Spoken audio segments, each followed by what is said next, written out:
સુરતની ટેક્સટાઇલ માર્કેટમાં રોજનો અઢળક વેપાર થતો હોય છે। મોટી સંખ્યામાં લોકોને રોજગારી આપતી આ ટેક્સટાઇલ માર્કેટમાં તસ્કરો પણ પોતાની કળા કરવા માટે ટાપ માંડીને બેઠા હોય છે। ત્યારે સુરત ટેક્સટાઇલ માર્કેટમાં ઘરફોડ ચોરી કરનાર પૂર્વ કર્મચારીને ઝડપી લેવામાં આવ્યો છે।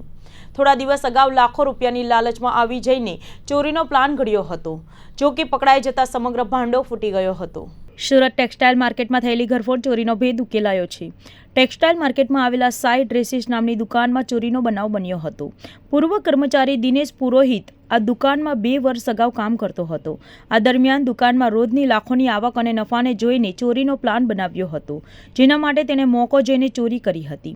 દિનેશ પુરોહિતે ચોરી તો કરી લીધી હતી, પરંતુ ચોરીમાં મુદ્દામાલ ખાસ હાથ લાગ્યો ન હતો।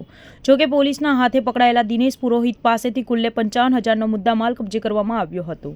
પોતાની કબૂલાતમાં દિનેશે પોલીસને કહ્યું કે લાખોનો નફો જોઈને પ્લાન બનાવ્યો હતો, પરંતુ હાથમાં કંઈ જ ખાસ લાગ્યું ન હતું। હાલ પોલીસે દિનેશની સાથે કોણ સામેલ હતું તે સહિતની દિશામાં વધુ તપાસ હાથ ધરી છે।